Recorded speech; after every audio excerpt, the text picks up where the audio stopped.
Welcome to another episode of the Invisible to Invincible podcast. I'm your host, Kendra Losee. Today, we're diving into the incredibly inspiring journey of Dr. Lyndsey Maher, the powerhouse behind Soleil Acupuncture and Naturopathic Wellness. From the initial spark of wanting to become a lawyer to overcoming her personal health challenges that led her to pivot her career and become a naturopathic doctor. Dr. Lyndsey's story is a testament to resilience and vision. Join us as Dr. Lyndsey shares how she built her dynamic wellness clinic, navigates the balance between business and holistic healing, and keeps her vision, mission, and values closely aligned to make a difference in her patients' and clients' lives with her integrative approach to health. So grab your favorite beverage and let's dive into this exciting and inspiring episode. Hello and welcome, Lyndsey. Thanks for being here today. Thanks for having me, Kendra. I'm really excited that you're here because, as anyone who's been listening to the podcast for a while knows, I've been on a health journey myself, and trying to find a great provider is really important and someone that you can trust when it comes to doing what you do. Getting the word out and marketing yourself and highlighting your company and your brand is absolutely important to helping people know who to find, who to search for, and who they can trust. So we're going to start there because Lyndsey has a fantastic story and a fantastic business, and I want to be able to share her and what she does with all of you. So Lyndsey, can you start out by telling everyone a little bit about yourself? Sure. I am a Connecticut native, and I originally did my undergraduate degree in political science, thinking I was going to be a lawyer. Of course, everyone thinks that all their plans are going to materialize in the exact way that they envision them, but they do pan out the way they're meant to, and it just might not be the way that we were intended. Then, after I graduated, found myself in a position that wasn't motivating me, wasn't stimulating enough. So I figured it's time to go back to graduate school. It was not law school. I ended up finding naturopathic medical school because I didn't have any basic sciences under my belt. I did need to take prerequisites. So I went to school for a couple of years to do that and then got accepted to a program in Connecticut. Unfortunately, that school is no longer around. Mm. Most of the schools are actually on your side of the world in California, Washington, Oregon, and Arizona. I had found myself in a position where I was battling some health issues, nothing debilitating, but just enough to impact me day to day. And so I Mhm. find that to be true of everybody, right? So no concern is too small. When I took control of that, I found it really empowering and I found medicine to be very disempowering. You go to the doctor, this is what you do, no questions asked, and lack of education surrounding what I vowed that when I was getting into business, it was not just about helping people overcome their obstacles and get the answers that they're looking for if they had previously sought them out elsewhere but weren't getting them. It was about being persistent and being able to take back your power and know that you're the person in the driver's seat when they're your concerns. They're not the doctor's concerns. They're just meant to help guide you, understanding that you're not putting a doctor out, so to speak, or inconveniencing them, but making sure that you're getting the answers that you need. And so that's really what drove my business model, even though it happened a little bit sooner than I anticipated it. But it's still something that I live and breathe and am a proponent of still to this day. Even if things change, that's always one of the constants. And you own or you are the director of Soleil Acupuncture and Naturopathic Wellness, correct? Yes. So can you talk a little bit, because I think what you've said is so important, right? Like, you have to be an advocate for yourself. We live in these bodies every day. I don't know about you, but it's a black box of mystery to me. I know how I feel, I know Mhm. what I need, but there's so many things that I don't understand how it works, that Mhm. all I know is how I feel. And so you have to be an advocate for yourself, right? No one else will know this and no one else is going to do this for you.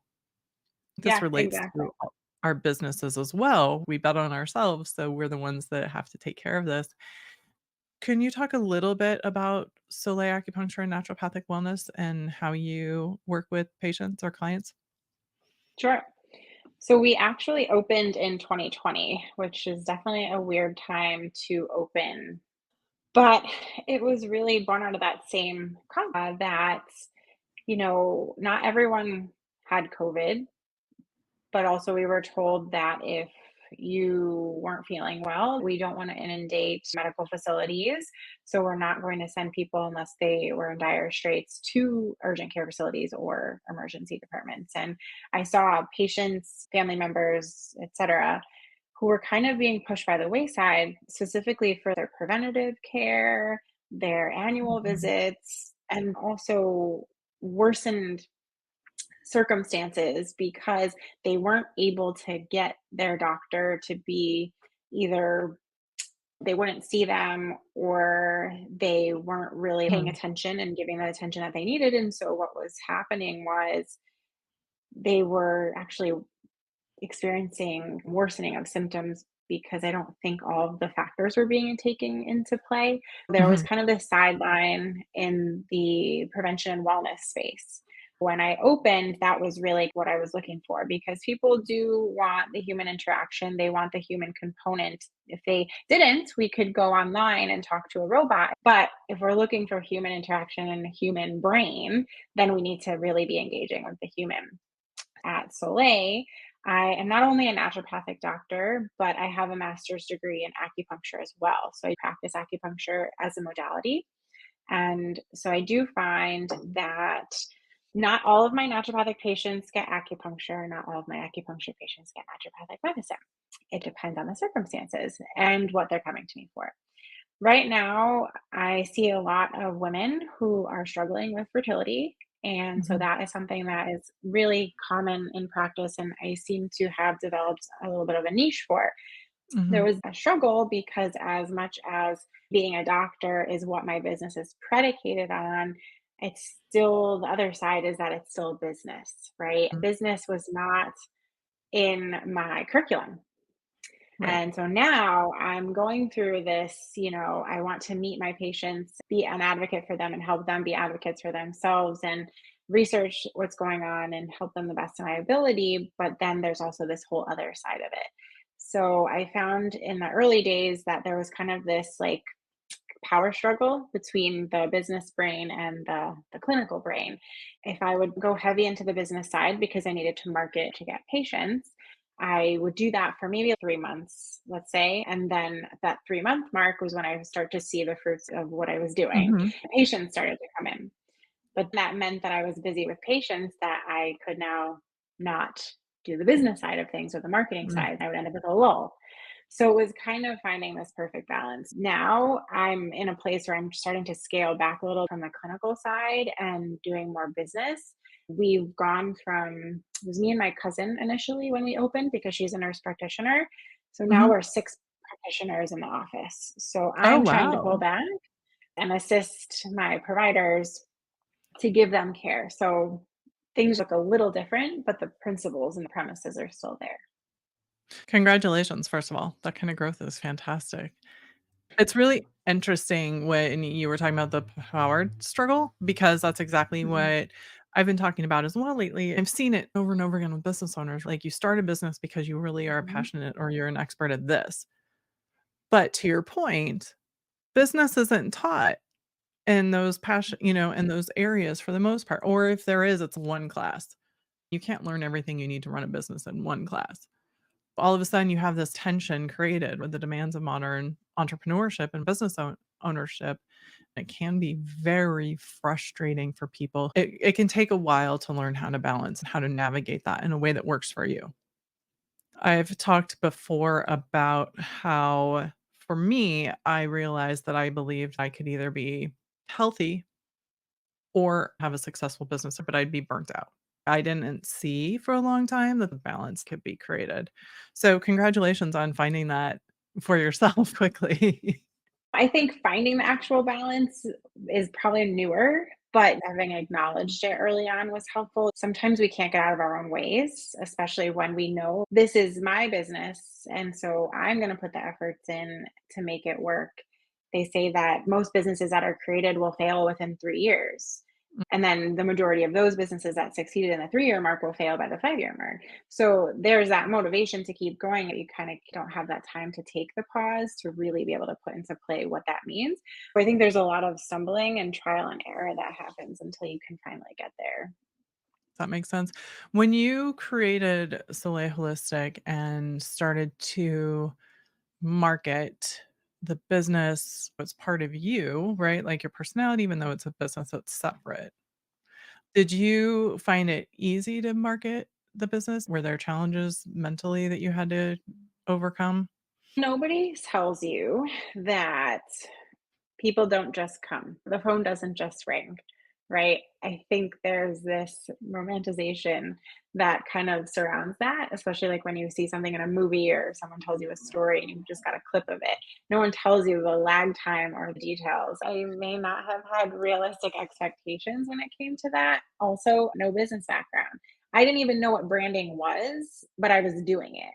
And Mhm. I've refined it since then, but again, no one told me what that was. I didn't hire somebody to, like, work with because I didn't know that was a thing until later on. So, it really looked like trying to do things on social media is almost like throwing spaghetti at a wall and hoping something stuck. It's still not clear what works. There is word of mouth that is helpful, but I'm also now paying attention to ROI. Did I advertise in this magazine or brochure and then trying to realize if it worked or not? Those things are becoming clear, but I was honestly just trying to do all the things to see what worked, but also try not to break the bank in the process. It's really tricky, and it's something that I've had a lot of business owners come to me, and it makes my heart bleed for them because my parents owned a business, and they didn't understand marketing either, which is part of how I ended up in business. When I talk to business owners, they'll come to me like, "I've worked with 4 different marketers. Nothing's working. I'm out of money. I don't know what to do. Can you help?" It's true because you can give all the advice in the world, but knowing that these are the things that worked for you. But I recently was listening to something about how hearing about someone's failures is so much Mhm, more helpful because you can discern what doesn't work and mhm. learning from someone else's behaviors instead of making those mistakes as well. That way, everyone progresses and moves forward. But I agree. I don't think you can tell somebody what to do exactly. You can just give them guidelines and tools and say, hey, this didn't work for me. You're welcome to try it out and maybe it will work for you. But at least that information has been expressed. Yeah, I think there are some basic things that people can do. A lot of times what I have found, not every time, let me make that clear, not every time. I think there's a lot of things that sometimes it's the business owner themselves, right? I've taught social media, I've taught marketing, I've run departments, I've helped clients, like all of those things. I have 25 years plus in marketing. But if you tell someone the basic thing, like you need to focus on an audience, don't try and be everything for everybody, you'll save your budget, you'll save time, and you'll be able to stand out.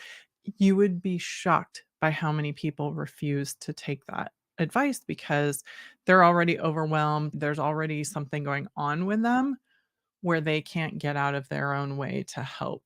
Any marketer is going to try and tell you something, and whether they give you good advice or bad advice, if you're not able to hear it and your stress level's Doesn't already that matter. high.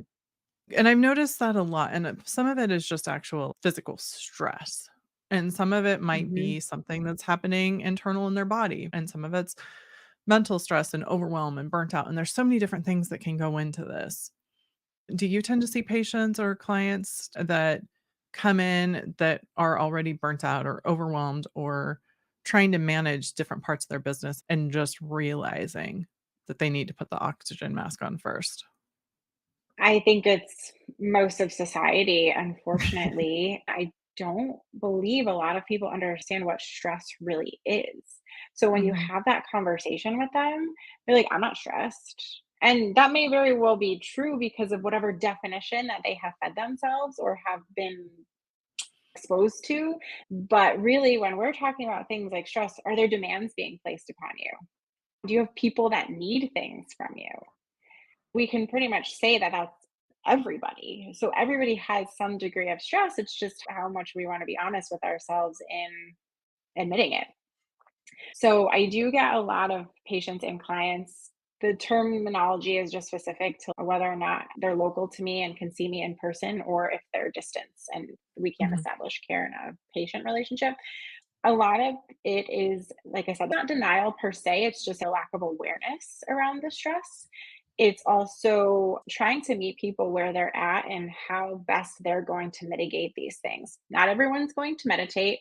I'm guilty of it. I can't do it. I can't impress that upon everybody and say, here's what you're going to do. You're going to spend 20 minutes every day. That might drive some patients actually might make it worse for them because they just can't sit with their thoughts. Some of it is just trying to figure out logistically how their schedule works best for them. So, do we put our phone away at least 30 to 60 minutes before bedtime? Because Mhm. social media and the internet, as much as they afford us the ability to do a lot of great things, there's a lot of emotions that run through when you're just scrolling on Instagram or TikTok. You're crying one minute and you're excited in another minute and you're depressed in another minute. I mean, the ups and Yeah. downs, that in and of itself is a stressful response.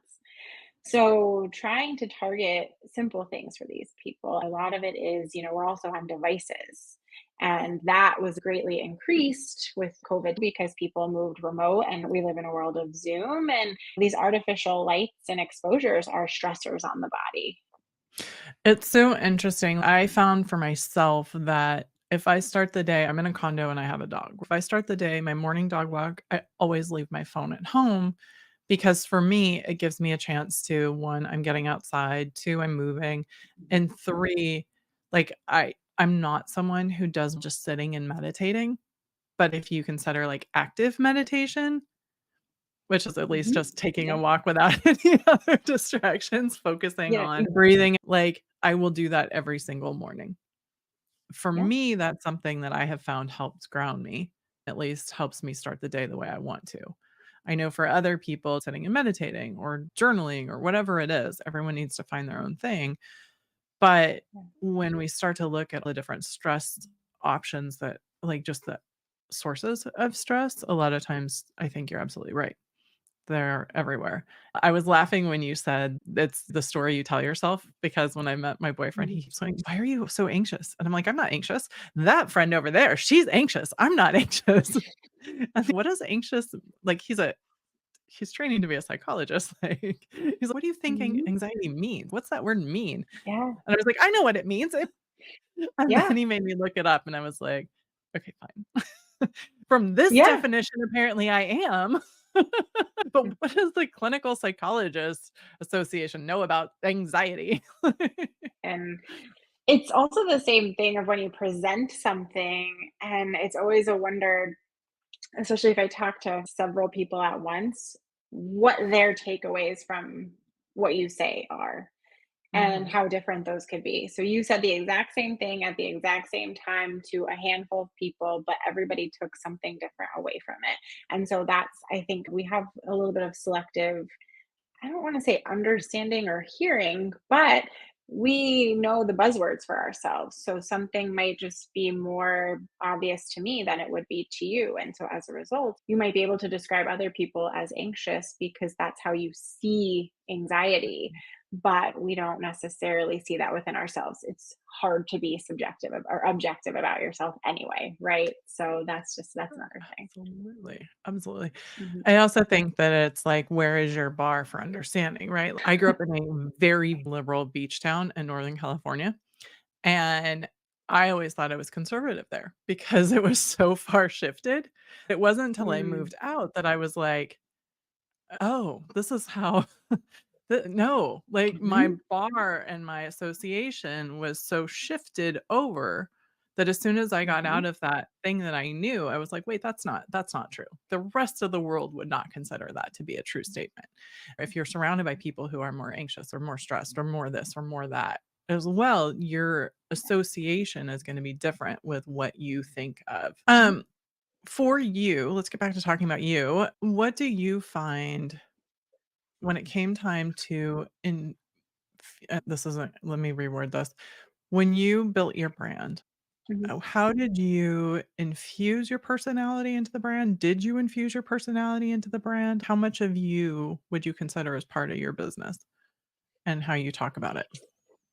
I think probably like 90% that comes from even just the colors that I chose. Initially, I didn't know what branding was, but I knew I needed a sign on my door and some sort of something. So I had chosen colors. I find that interesting now because I have a pastel palette. But Mhm, recently, I wanted to bring in a hunter green color. There's always mm, evolution, but I think mhm, that came from how I'm changing, how my business is changing, even though there mhm, is certainly evolution there too. Growing up in the Northeast, everything is kind of dark.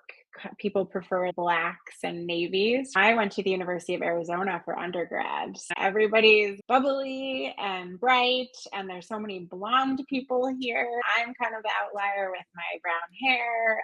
So I kind of was a fish out of water there, being from the East Coast, but then coming back to the East Coast from Arizona, I was a fish out of water in my own area because now I'm bringing back the sunshine, so to speak. So I think that that's part of it. I came up with Soleil because I wanted one word. We were talking about names before we started recording, how important the significance of your own name is and how important it is for somebody to pronounce it correctly, spell it correctly, all those things, because that's your identity. And if you make a strong enough impression for even one person, they'll remember your name. But I wanted to mhm, make it one word that was strong enough to convey a point. So soleil, because the word is French for sun, mhm, I felt was very strong in the sense that we all know we can't survive without the sun. We need warmth, we need the rays, we need all of that. And I think that kind of came from it too, because I also have a name that is frequently spelled incorrectly and frequently mispronounced. Oh, and you literally brought the yeah. sun back with you from Arizona. Yeah. And I think that what you do, as someone who has absolutely like, the only reason why I feel well, why I can get out of bed every day is because of acupuncture and naturopathic health and that Mm. whole body approach to wellness. So my Yeah, no, question you're right. for you is when you started approaching your marketing, was there any hesitancy or is your mission and vision of what you want to do so strong that it just bypassed any hesitancy or anything that you might have any of those roadblocks that people tend to put in their own way? I am very guilty of getting in my own way And because I that's good to yes, know. that's right. That's right. I make it kinda like there's a devil on one shoulder and an angel on another, and there's this, you know, something trying to talk me out of it or telling me that I'm not good enough or that I can't do this or that somebody is judging me for this and that and the other thing. And so that happens. I want to say primarily because I do have this mission that's pretty strong. It overpowers those other negative things or the negative speak in my head, but it doesn't mean that it doesn't come up. I Mm, do notice how powerful emotions and sentiments really are when it comes to either what I'm creating to market or how I'm doing it. We all can feel the energy that something is radiating on the behalf of the person that put it out, right? Even just mhm, scrolling, reading, watching a video, you're like, okay, I know that they just kind of threw that together, but you can see that there's power behind it. But then there are people who are like, yeah, they just threw that together because they wanted to get something out there. That was always kind of my thing. I'd rather not show up on social media if I don't have everything behind it because I know what it can look like from an energetic standpoint. mhm, So I'd rather just not do it unless I feel like I'm going to be able to give it my all. There's true intention, there's true motivation, there's true energetics behind it. But also, I do know that if I am in an energetic slump from both like actual energy, did I not sleep? Have I not been nourishing myself? Because to your point, health and business should be interchangeable. You should not be sacrificing one for the other. And especially being in a health related field, that should definitely go without mhm, saying, but doesn't mean it does because I'm still a business owner, right? I notice that when that fatigue sets in, there's kind of this shift in energy in my patients in what's coming to me or not coming to me. I'm very sensitive to that. The last couple of weeks have been a little slow in business. So people are taking vacation. That's certainly Mhm. possible. But it could also be that there's an energetic shift in me that's happening that's being expressed openly to my business.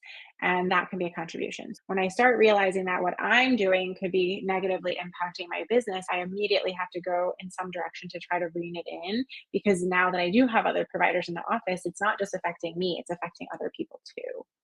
Yeah. No, what you said was so important, and I wanna clarify one thing. For those of you listening, when you were talking about if it doesn't all fit together, you don't share it or you'd rather wait. One of the things I tend to see is that people start that way, but then they get stuck. You're not talking about making it perfect. You're talking about Right, making it right. And I think there's a right. difference there that tends Mhm, to also get in people's way. It doesn't need to be perfect. In mm-mm. fact, most of the time it's better when it's not. It has to be right for you. But It has to be conveying the right point. It has to be conveying the right information. It's coming from a place of want rather than a place of need, because we all can tell when, sounds crazy, but it's like when if you're dating somebody and they just won't leave you alone and they're very into you. So it's kind of the same thing when it comes to your audience. Like they can tell when you're being needy and it's more of a deflection than an attraction. absolutely, and you wanna add value and make sure that what you're posting and who you're talking to is true to your mission and values, and that Mhm. everything's aligned, Yep. 'cause otherwise people will see right through it. Yep. Lindsay, I have so many more questions for you, and I don't think anyone wants to hear me ask my personal questions, so I'm not going to. But what I would like to do is your insights have been so great in terms of how you built your business, how you approached it, and even that pivot point from going from wanting to be in law school to naturopathic medicine. Can we back up and how did you find naturopathic medicine as a option? Because like you said, there's not many places out on the East Coast that currently Yeah. have those offerings. That moment I decided I wasn't feeling well. I had chronic sinus infections as a child. Mhm. When I moved to Arizona, it wasn't until I moved home permanently that I hadn't had any sinus infections when I was in college. Mhm. Whatever was in the environment here was triggering more allergic response than it was when I was in Arizona. Dry air, not as much moisture, that type of a thing. Yeah. When I had come home and had been home for longer than a summer break, I had gotten a sinus infection. I was like, wow, it's been such a long time. It didn't even hit me until it had been so long. I knew all of the symptoms, what was happening, and then the standard of care and the protocols. So I had called my health plan. And so I called them and they said, we appreciate your attention to detail. However, standards have changed. We cannot treat you unless it gets worse. So you have to wait it out, which to somebody who's in distress, it's not like it was life or death, right? But for someone No. suffering from pain and the lack of ability to move forward in their day, that's a big, Right. yeah, big problem. They didn't even give me any suggestions on how to mitigate, at least to see that it didn't get worse, hopefully. My boyfriend at the time said to me, well, you're really good at researching and figuring things out. Why don't you just do that for this? So I think I purchased every supplement under the sun, which is not something I encourage now. Right. Certainly work with somebody who can help target. Maybe everything worked. Maybe only one thing was necessary. But I bought a steamer to help. I bought a neti pot. I did all these things. I was able to clear it within 10 or 12 days. It wasn't a quick turnaround. As if I were to take an antibiotic, it probably would have been like 3 or 4 days. But I realized I didn't historically, I had been using an antibiotic rinse, wash, repeat every time. And I was actually surprised that I didn't need it to find myself in full recovery. If I can do this and this works, why can't other people do this? And they should know about it. I ended up searching, I don't even know what keywords I could have possibly used, but it brought me to the American Association of Naturopathic Physicians website. Mhm. And that's the national organization that supports and works on legislative efforts for the profession. And so then that either was there was a list on that website or it brought me to another website, which was all the colleges. At the time, the University of Bridgeport was on there, which is literally in my backyard. It seemed very confusing because I didn't think something so alternative would even exist on the East Coast amidst big medical schools in our area. I was also not in a position to relocate. So this just made sense. The timing was great. The location was very serendipitous. That's when I Mhm. started to kind of look into what the prereqs were, what I needed to do to kind of get the ball rolling. I admire that you followed that curiosity and opened that door for yourself, because a lot of Thanks. people would have healed themselves and then kept going with what they were doing. I think it's worth sharing too that I was working in one of those medical schools at the time, and I was not seeing things that really made me happy about it. So I figured if this system isn't really working, even if the system or the direction that I'm heading, even if that's not working, at least not hurting people. Right. So that's where I went from there too. I think that was probably that juxtaposition that was really motivating. Yeah, that sounds like it. Lyndsey, I appreciate all of your time today. Your story is fantastic and very inspiring. Before we go, first of all, I'm going to put all your links below so that everyone can get a hold of you. Before we go, is there anything that you want, any last words you want to leave listeners or viewers with? Sure. Do yourself a favor and don't listen to the noise because the noise is always going to be there. A lot of the times it's there to distract you, but also should be motivating to push you forward. It's not going to go away. So just don't listen to it. Chances are your idea is a great idea. Absolutely. Thank you so much for being here, Lyndsey.